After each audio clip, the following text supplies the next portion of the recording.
सभी पत्रकार बंधुओं को नमस्कार। आज की ये पत्रकार वार्ता पिछले 2 दिन से लगातार एग्जिट पोल के नतीजों को लेकर भारतीय जनता पार्टी के द्वारा जो लड्डू बांटे जा रहे हैं, देश की जनता को भ्रमित किया जा रहा है और कल मतगणना को प्रभावित करने से पहले की एक नाजायज कोशिश की जा रही है, उसको लेकर आज की ये पत्रकार वार्ता है कि कैसे ये एग्जिट पोल अपने आप में खुद को किसी दूसरे के प्रमाण की जरूरत ही नहीं है। ये एग्जिट पोल खुद को अपने आप झूठा और गलत साबित कर रहा है, झूठा और गलत साबित कर रहा है। और इस मामले में मैं एग्जिट पोल करने वाले जितनी भी एजेंसियां हैं उनको धन्यवाद देना चाहूंगा कि उन्होंने खुद अपने आप को एक्सपोज कर दिया पूरे देश के सामने कि कृपा करके देश के लोगों, हमारे एग्जिट पोल पर बिल्कुल भरोसा मत करना। यह कौन कह रहा है? एग्जिट पोल करने वाली एजेंसियां। और क्यों कह रही हैं? क्योंकि उन्होंने खुद अपने एग्जिट पोल को हास्यास्पद बना दिया, अविश्वसनीय बना दिया और देश की जनता को बता दिया कि कभी भी इस एग्जिट पोल पे भरोसा मत करना। और ऐसा, मैं फिर दोहरा रहा हूं, ऐसा भारत के चुनावी इतिहास में, एग्जिट पोल के इतिहास में पहली बार घटित हुआ है। क्या घटित हुआ है? अब मैं शुरू करता हूं झारखंड से। एक राज्य है झारखंड। इस झारखंड राज्य में सीपीआईएम चुनाव ही नहीं लड़ रही है। वहां पर सीपीआईएमएल चुनाव लड़ रही है, मार्क्सवादी लेनिनवादी पार्टी चुनाव लड़ रही है। और यहां पे लिखा हुआ है सीपीआईएम को 2 से 3 सीटें। सीपीएम चुनाव ही नहीं लड़ रही और दे रहे हैं उसको 2 से 3 सीट। और सीपीआईएमएल भी जो चुनाव लड़ रही है वो 1 सीट पे चुनाव लड़ रही है। दूसरा, तमिलनाडु में कांग्रेस पार्टी चुनाव लड़ रही है 9 सीट पे और उसको जिताया जा रहा है 15 सीटों पे। कांग्रेस खुद 9 सीट पे चुनाव लड़ रही है और उसको जिताया जा रहा है 15 सीटों पे। तीसरा, उत्तराखंड में कुल सीटों की संख्या है 5 और बीजेपी को दिया जा रहा है 6 सीट। कुल सीटों की संख्या है 5 और बीजेपी को दी जा रही है 6 सीट। यह तमिलनाडु है। यहां का रिजल्ट आने के बाद तो बीजेपी वाले बेचारे खुद ही मूर्छित होकर गिर गए, उनको खुद ही नहीं भरोसा हो रहा है। तमिलनाडु में 34% ±3% बीजेपी का वोट शेयर है। मेरे ख्याल से भगवान भी इस एग्जिट पोल के सर्वे पे भरोसा नहीं करेगा कि बीजेपी को 37% वोट शेयर तमिलनाडु में मिल रहा है। 37% वोट शेयर तमिलनाडु में मिल रहा है बीजेपी को। इसके बाद ये हरियाणा में कुल सीट है 10। कुल सीटों की संख्या है 10 और वहां पे एग्जिट पोल के नतीजों में दिखाया जा रहा है कि 16 से 19 सीटें आएंगी, जिसमें से 6 से 8 सीटें वो एनडीए को दी जाएंगी, बाकी इंडिया को दी जाएंगी। अब हिमाचल प्रदेश में, हरियाणा में मैंने बताया 10 सीट है और दिखाया जा रहा है 16 से 19 सीटें मिलेंगी इंडिया और एनडीए को। हिमाचल प्रदेश में कुल सीटों की संख्या है 4 और वहां दिखाया जा रहा है कि 6 से 8 सीटों पे नतीजे आएंगे, यानी 6 तो आएंगे हिमाचल प्रदेश के, और 2 सीटों के कहां से आएंगे मुझे नहीं पता, यानी कि 4 सीटों के, 6 से 8 सीटों के नतीजे आएंगे। मतगणना होगी 4 सीटों पे हिमाचल प्रदेश में, नतीजे आएंगे 6 से 8 सीटों के। ये देख लीजिए आप। एक बिहार का और बड़ा इंटरेस्टिंग, अच्छा एक और बड़ा मजेदार है, यह है राजस्थान। यहां पे कुल 25 सीटें हैं, भाई लोगों ने 33 सीटों का नतीजा दे दिया है। सीटें हैं 25 और नतीजे आएंगे 33 सीटों के, यानी कि 25 सीटों के अंदर चुनाव हुआ है और 8 सीटों के नतीजे एक्स्ट्रा आ जाएंगे। ये कहां से एग्जिट पोल बना है भाई? बिहार में एलजेपी, जो चिराग पासवान की पार्टी है, वो लड़ रही है 5 सीट पे। वो बेचारे कह रहे हैं हम 5 ही सीट पे लड़ रहे हैं भैया, 5 5 5। कह रहे नहीं, तुम्हें नहीं मानेंगे, हम तुम्हें 6 सीट देंगे। उनको 6 सीट दे दिया। लड़ रहे हैं 5 सीट पे, दे दिया 6 सीट। तो ये एग्जिट पोल जो है अपने आप में इतना हास्यास्पद है, इतना मजेदार है। उत्तर प्रदेश की बात कर लेते हैं। उत्तर प्रदेश में इंडिया गठबंधन का 7% वोट शेयर बढ़ाया गया, बीजेपी का, एनडीए गठबंधन का 4% वोट घटाया गया, और बहुजन समाज पार्टी को 14% वोट शेयर दिखाया गया। कुर्मी मतदाताओं में इंडिया गठबंधन का मतदान ज्यादा दिखाया गया। दलित मतदाताओं में 30% से ज्यादा, 33% के करीब इंडिया गठबंधन के पक्ष में दिखाया गया, और सीटें कम हो गई। इंडिया गठबंधन की सीटें कम हो गई, एनडीए गठबंधन की सीटें ज्यादा हो गई। ये कौन सा प्रयोग कर रहे हैं भाई आप? ये कौन सा एग्जिट पोल है भाई? तो 1 जून का एग्जिट पोल का पोल खोल आपके सामने मैंने इस पत्रकार वार्ता में दिखा दिया, और ऐसा ऐसा एग्जिट पोल दिया है। अभी केरल का भी मैं आपको दिखाता हूं। वहां भी भाजपाई कई बेचारे मूर्छित होकर गिर गए, उनको पानी वानी छिड़कना पड़ रहा है कि इतना वोट परसेंटेज। ये केरल में एनडीए को 27% वोट शेयर आ रहा है। बीजेपी को, एनडीए को केरल में लेफ्ट पार्टी का जहां शासन है, वहां लेफ्ट पार्टी से ज्यादा 27% वोट शेयर आ रहा है। तो ये कहां तैयार हुआ है भाई एग्जिट पोल?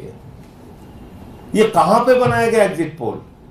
सीटें हैं 25, दिखा रहे हो 33, सीटें हैं 4, दे रहे हो 8, सीटें हैं 5, दिखा रहे हो 8, सीटें हैं 10, दिखा रहे हो 16 से 19। ये कौन सा एग्जिट पोल है भाई? तो मैं तो एक मायने में एग्जिट पोल करने वालों को धन्यवाद दिया है कि भैया एग्जिट पोल के लोगों ने पूरे देश को यह बता दिया कि हमारे एग्जिट पोल पे भरोसा ही मत करना। उन पे दबाव बना होगा एग्जिट पोल के नंबर बदलने के लिए।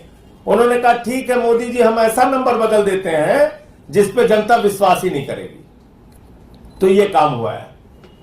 अब मैं एग्जिट पोल के पुराने इतिहास आपके सामने एक एक करके रखना चाहता हूं, और मैं समझता हूं इसको जरा ध्यान से आप लोग सुनिएगा। 2004 में एग्जिट पोल के नतीजे आए थे, और इंडिया साइनिंग का तगड़ा जोरदार नारा दिया गया था, और उस इंडिया साइनिंग के नारे में एक ने बीजेपी को 268 सीट दी थी, दूसरे चैनल ने 267 दी थी, तीसरे ने 270 दी थी, चौथे ने 263 दी थी, पांचवें ने 265 दी थी। और जब नतीजे आए तो बीजेपी 2004 में ध्वस्त हो गई। आते हैं, जल्दी की बात करते हैं, ज्यादा लंबा नहीं जाएंगे। 2021 में वेस्ट बंगाल में चुनाव हुआ, और उस वेस्ट बंगाल के चुनाव में हमारे आदरणीय प्रधानमंत्री जी ने नारा दिया 200 पार, 200 पार, 200 पार। पश्चिम बंगाल में 200 पार। सब कह रहे थे कोरोना है, मत प्रचार कीजिए। बोले नहीं, हम तो कोरोना में भी 200 पार, 200 पार करेंगे। एक टीवी चैनल ने बीजेपी को दिया 121, दूसरे ने दिया 148, तीसरे ने दिया 115, चौथे ने दिया 185, पांचवें ने दिया 132, छठवें ने दिया 115, सातवें ने दिया 160, आठवें ने दिया 192, नौवें ने दिया 185 और 10वें ने दिया 135। 10 टीवी चैनल के ये एग्जिट पोल के नतीजे हैं 2021 के वेस्ट बंगाल के। नतीजे आने के पहले पूरे देश में हमारे प्रधानमंत्री जी के नेतृत्व में भाजपाई लड्डू बांट रहे थे, नाच रहे थे, उछल कूद कर रहे थे। और जब नतीजे आए तो जो टीवी चैनल 192 सीट दे रहे थे बीजेपी को, 192 सीट वेस्ट बंगाल में 2021 में नतीजे आए तो मात्र 77 सीट निकली। 77 सीट आई थी बीजेपी की और सारे टीवी चैनल उनकी सरकार बनवा रहे थे। तो ये एग्जिट पोल का इतिहास है। एग्जिट पोल एक नहीं अनेक बार हिमाचल में, हिमाचल का एग्जिट पोल मैं पढ़ के सुना दे रहा हूं आपको। हिमाचल के एग्जिट पोल में कांग्रेस को मिली थी, जो सही सही परिणाम आया था, 40 सीट और बीजेपी को मिली थी 25 सीट। जो एग्जिट पोल के नतीजे आए थे उसमें एक ने दिया था बीजेपी को 41, दूसरे ने दिया था 39, तीसरे ने दिया था 40, चौथे ने दिया था 32, पांचवें ने दिया था 33 और छठवें ने दिया था 34। ये दिया था हिमाचल प्रदेश में और आई कितनी? 25। एक भी एग्जिट पोल के नतीजे सही नहीं साबित हुए। इसी प्रकार से बहुत सारे हैं, बताऊंगा तो बड़ा लंबा समय लग जाएगा। मेरा यह कहना है कि अगर एग्जिट पोल को मतगणना से पहले इसी तरीके से प्रचारित करके कोई 400 सीट, कोई 370 सीट, कोई 300। अच्छा, एक और कल मजेदार हुआ, एक चैनल ने 270 के पार वार दिखा दिया था। मैं किसी चैनल का नाम नहीं ले रहा हूं, याद रखिएगा, मैं इतनी मर्यादा का पालन कर रहा हूं। और नहीं तो अगर कहिए एक टीवी चैनल का नाम ले लूंगा तो फिर ज्यादा शर्मिंदा होना पड़ेगा। मैं नाम किसी टीवी चैनल का नहीं ले रहा हूं। एक टीवी चैनल ने 370 के लगभग सीट दिखाई बीजेपी को, एनडीए को। और कल जो है वो कह रहे साहब एआई का सर्वे हम एक लेके आए हैं जिसमें 10 करोड़ लोगों का सैंपल साइज है और उसमें 460 सीट तक बहुत तेजी से इंडिया गठबंधन आगे बढ़ रहा था, तो उसको खींचतान के पता नहीं कैसे कैसे करके उसको 305 पे एनडीए को पहुंचा दिया और इंडिया गठबंधन को थोड़ा पीछे कर दिया। मतलब बेचारे एआई वाले में भी, जिसमें कह रहे थे 10 करोड़ का सैंपल साइज है हमारा, उसमें भी बहुत टांग वांग खींच के पता नहीं कैसे कैसे करके उसको 305 पहुंचा दिया। तो अगर एग्जिट पोल की यह हालत है और हर बार एग्जिट पोल गलत साबित होता है, दिल्ली और पंजाब में तो हमने देखा ही, पंजाब के अंदर 92 सीटें हमें कोई नहीं दे रहा था जब हमारी 92 सीटें आई। दिल्ली में हमें 2013 में 0 से 6 सीट दी जा रही थी एग्जिट पोल में, 0 से 6, हमारी 28 आई। दूसरी बार कोई 32 दे रहा था, कोई 25 दे रहा था, कोई 22 दे रहा था, हमारी 67 आई। तो एग्जिट पोल इस देश के अंदर अब बंद होना चाहिए। यह मतगणना से पहले देश की जनता को, देश के प्रशासनिक तंत्र को और देश के चुनाव आयोग को प्रभावित करने की एक गलत कोशिश है। एग्जिट पोल इस देश के अंदर पूरी तरीके से बैन होना चाहिए, बंद होना चाहिए, क्योंकि एक बार नहीं अनेक बार यह गलत साबित हुआ है। और अभी अगर एग्जिट पोल के नतीजे परिणाम से मैच नहीं खाएंगे तो कोई जवाबदेही नहीं है इन न्यूज एजेंसियों की, इन सर्वे एजेंसियों की कोई जवाबदेही नहीं है। क्या इन्होंने दिल्ली के एग्जिट पोल के गलत होने पर माफी मांगी? पश्चिम बंगाल के एग्जिट पोल के गलत होने पर माफी मांगी? क्या इन्होंने पंजाब के एग्जिट पोल गलत होने पर माफी मांगी? क्या इन्होंने माफी मांगी हिमाचल प्रदेश के एग्जिट पोल गलत होने पर? कोई जवाबदेही नहीं है। 2004 में जब एग्जिट पोल गलत हुआ था तो इनकी कोई जवाबदेही थी, कोई माफी मांगी इन्होंने? तो आप देश की जनता को, मतगणना की प्रक्रिया को, चुनाव आयोग को मतगणना से पहले क्यों भ्रमित करना चाहते हैं? हमारा सवाल यह है। इसलिए यह था एग्जिट पोल का पोल खोल।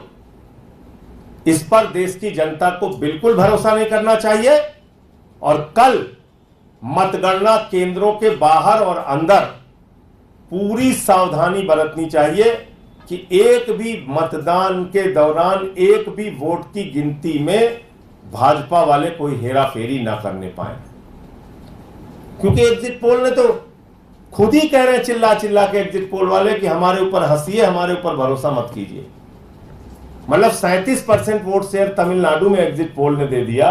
वहां कई नेता बेचारे मूर्छित होकर गिर पड़े हैं बीजेपी वाले, उनको पानी छिड़क छिड़क के होश में लाया जा रहा है कि होश में आइए भैया। कह रहे नहीं, हम तो 37% पे हैं। 27% दे दिया केरल में। वो हरियाणा वाले कह रहे हैं भैया हमारी 10 ही सीट है, बोले नहीं 19 ले लो। वो चिराग पासवान कह रहा 5 ही पे लड़े, बोले नहीं 6 तुम लो। वो उत्तराखंड वाले कह रहे हैं हमारी 4 ही सीट, 5 ही सीट, कह रहे नहीं 6 सीट लो। 4 सीट हिमाचल में और उनको दे दिया 8 सीट। उत्तराखंड में 5 की जगह 6 दे दिया। तो मुझे इतनी बात कहनी थी। आपका कोई प्रश्न हो तो आप पूछ सकते हैं। देखिए सर, जिस तरीके से बीजेपी वाले कह रहे हैं कि जब जो एग्जिट पोल होता है अगर विपक्ष के फेवर में आता है तो उसको मान लेते हैं। जैसे दिल्ली का आपने जिक्र करा, तो दिल्ली में आपको 67 सीटें आई थी। कई चैनल ने दिखाया था कि दिल्ली के अंदर आम आदमी पार्टी की सरकार बन रही है। तो सेकंड टर्म आया तब भी दिखाया कि केजरीवाल जी की सरकार बन रही है, तो उसको मान लेते हैं। लेकिन जब एग्जिट पोल में बीजेपी की सरकार बनती है तो उसी एग्जिट पोल को विपक्ष नकारता है। अच्छा चलिए, हम तो दे रहे हैं सर उनको, बीजेपी वालों को हम एग्जिट पोल में 19 सीटें दे रहे हैं हरियाणा में। बताइए कहां से दे, आप ही बताइए। आप नड्डा जी से पूछ लीजिए कि एग्जिट पोल वाले आपको हरियाणा में 19 सीट दे रहे हैं।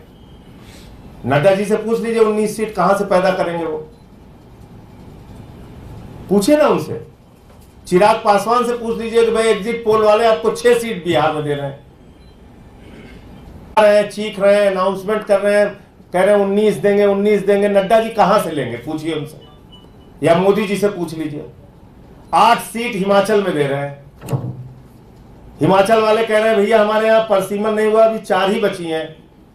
तो नड्डा जी तो हिमाचल के रहने वाले, उनसे पूछ लीजिए कि हिमाचल वाले आपको एग्जिट पोल में 8 सीटें देना चाह रहे हैं, कहां से लेंगे नड्डा जी, पूछ लीजिए उनसे। उत्तराखंड में 5 सीट है, 6 सीट दे रहे हैं। तो आप अच्छा, आप कैमरा बिना लगाए पूछ लीजिएगा नड्डा जी से या मोदी जी से कि तमिलनाडु में आपको 37% वोट शेयर मिल रहा है सर। तो अगर वो आपकी हां में भी हां मिला दे बगैर कैमरे के तो मैं मान जाऊंगा।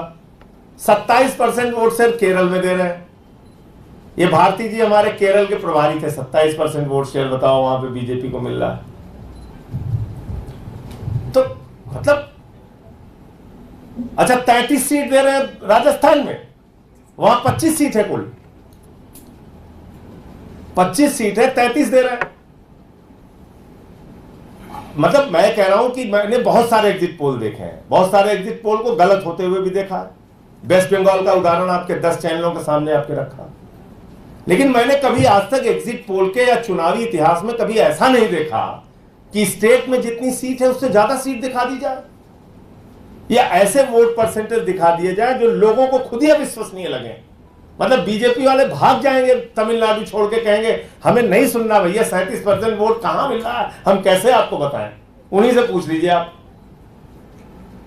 तो इसलिए मैं कह रहा हूं कि ये एग्जिट पोल ने, हो सकता है किसी गुस्से में किया हो एग्जिट पोल वालों ने कि भाई ठीक है हम अपने आप को खुद ही हास्यास्पद बना ले रहे हैं, देश की जनता हमारे ऊपर भरोसा नहीं करेगी, ऐसा एग्जिट पोल हम देंगे, चलो ठीक है तुम दबाव बना रहे हो बनाओ।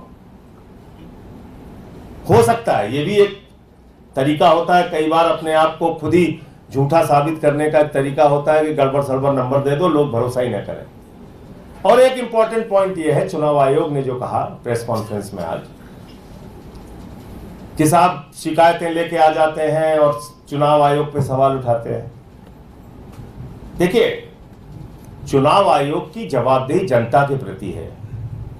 दुनिया के सबसे बड़े लोकतंत्र का आप चुनाव करा रहे हैं, इसका श्रेय चुनाव आयोग को जाता है। और आज तक लोग टीएन शेषन जी को याद करते हैं, उनके चुनाव की निष्पक्षता, चुनाव के दौरान चुनाव आयोग ने जिस निष्पक्ष रूप से काम किया। अब मेरा सवाल यह है कि आप अपने ही नियम को कैसे बदल सकते हैं?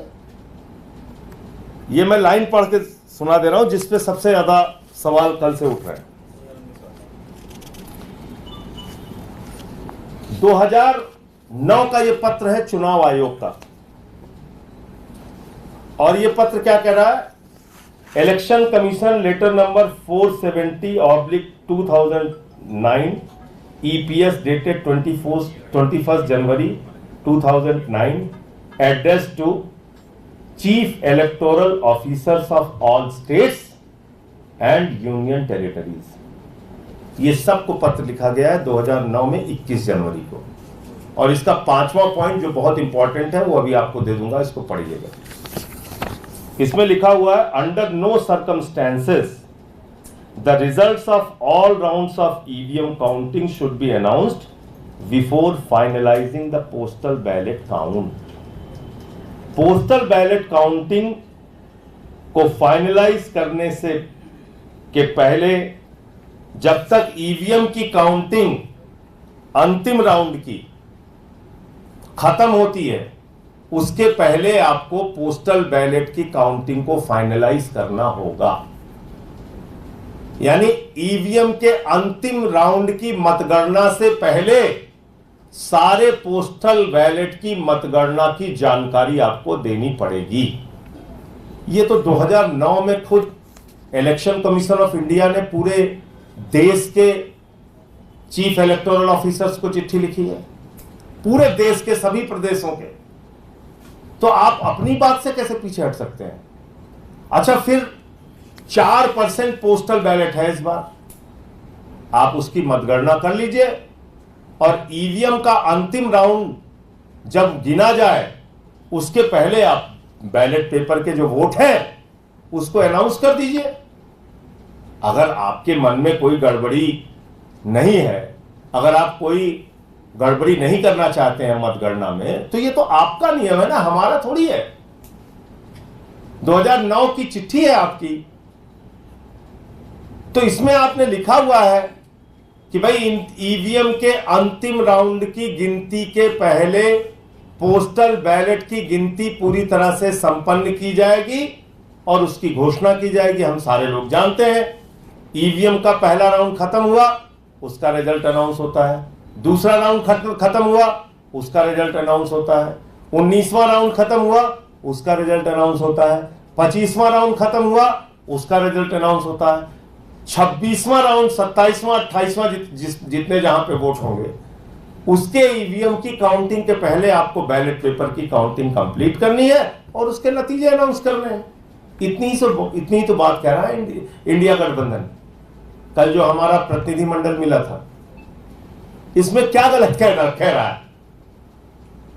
देखिए क्या है, और ये लिखा भी क्यों है, पूरा पत्र पढ़िएगा। इसमें लिखा है कि कई बार एक वोट से भी जीत हार होती है। ऐसे परिस्थिति में पोस्टल बैलेट की मतगणना बहुत महत्वपूर्ण हो जाती है। तो उस पोस्टल बैलेट की मतगणना में क्या क्या सावधानी बरतनी है, उसका पूरा इन्होंने एक पत्र लिखकर उसका निर्देश जारी किया है। और उसमें लिखा हुआ है साफ तौर पे कि जब आप अंतिम ईवीएम के राउंड की मतगणना करेंगे, उसके पहले पोस्टल बैलेट की मतगणना खत्म करनी पड़ेगी और उसके परिणाम घोषित करने पड़ेंगे। तो वो हम फिर दोहरा रहे हैं मांग, और चुनाव आयोग इस बात को बिल्कुल गंभीरता से ले कि कल मतगणना जब हो रही होगी अलग अलग केंद्रों पर, तो ये सवाल हमारे कैंडिडेट निश्चित रूप से उठाएंगे। और ये आप ही का पत्र है, आप ही का नियम है, तो आपको पोस्टल बैलेट के रिजल्ट का, पोस्टल बैलेट के परिणाम का अनाउंसमेंट ईवीएम के अंतिम राउंड की मतगणना से पहले करना होगा। धन्यवाद। संजय जी, सीईसी ने कहीं और भी व्यंग्यात्मक तरीके से जवाब दिए। उन्होंने इस तरफ इशारा किया कि एक झूठ का बलून तैयार कर दिया जाता है, नाम नहीं लिया हालांकि उन्होंने। जिस तरह से अजय माकन ने ट्वीट किया था कि जो काउंटिंग एजेंट हैं उनको मना किया जा रहा है। एक जगह ये किया गया कि एग्जिट पोल का जो डेटा है वो डीएम्स के डाटा के ऊपर आधारित है। तो एक उन्होंने ये कहा कि मिस इन्फॉर्मेशन का नैरेटिव, एक तरह से टूल किट नहीं कहा, लेकिन कहा कि ये पैटर्न समझने की ज़रूरत है। देखिए, ऐसा है कि कोई व्यंग रचनाकार नहीं है चुनाव आयोग, और वो कोई कवि सम्मेलन का मंच नहीं है। एक गंभीर संस्था है और उसकी एक गंभीर जिम्मेदारी है, तो उनको कुछ प्रश्नों के जवाब देने चाहिए। और उसका अगर कोई समस्या, देखिए आप पूरे देश का चुनाव संपन्न करा रहे हैं, राजनीतिक पार्टियों के प्रति अपनी आपकी जवाबदेही है। आपको तनख्वाह किस बात की मिलती है? एक निष्पक्ष चुनाव कराने की तनख्वाह आपको मिलती है। तो आपसे अगर कोई प्रश्न पूछ रहा है तो आप व्यंग क्यों मार रहे हैं भाई? आप उसका समाधान कीजिए ना। आप वहां समाधान करने बैठे हैं कि कवि सम्मेलन चलाने बैठे हैं? व्यंग कर रहे हैं, हास्य कर रहे हैं, इसके लिए थोड़ी आपकी जिम्मेदारी है। आपकी जिम्मेदारी है कि जब ये आपने खुद से 2009 में नियम बनाए, सबको पत्र लिखे, उन नियमों में बदलाव क्यों किया जा रहा है? हम लोगों को 4% पोस्टल बैलेट है संभवतः इस बार, तो 4% पोस्टल बैलेट की गिनती अंतिम राउंड के ईवीएम की गिनती से पहले घोषित होने चाहिए। बस सिंपल सी बात है। उससे और जो जुड़ी समस्याएं थी उसका समाधान कीजिए। उन्होंने संजय जी ये भी कहा है कि फेक नैरेटिव जो देश के बाहर से उनको उम्मीद थी वो देश के अंदर ही पैदा किया गया। देखिए, ऐसा है कि उनका वो भारत के निर्वाचन आयोग है, ठीक है, और जो विदेशी ताकतें कुछ कर रही हैं तो उसकी जवाबदेही मोदी जी की है। तो मोदी जी से पूछें उसके बारे में। सर, आपका एग्जिट पोल क्या कहता है? एक राजनीतिक पार्टी के नेता की तरह बात नहीं करना चाहिए चुनाव आयोग को। वो किसी राजनीतिक पार्टी के नेता नहीं है। उनकी जिम्मेदारी है चुनाव को निष्पक्ष संपन्न कराना, सिर्फ इतनी जिम्मेदारी है उनकी।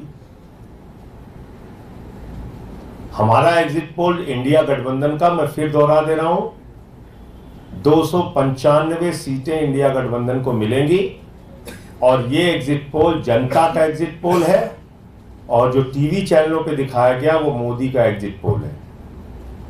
जो जनता का एग्जिट पोल है उसमें वो नेता शामिल थे इंडिया गठबंधन के जिन्होंने प्रचार किया जमीन पे जाकर, जिनके कार्यकर्ताओं ने वोट मांगे, और वो सारे लोग मिलके अपने राज्यवार जो संख्या उन्होंने बताई उसके आधार पर 295 से ज्यादा सीटें इंडिया गठबंधन की आएंगी।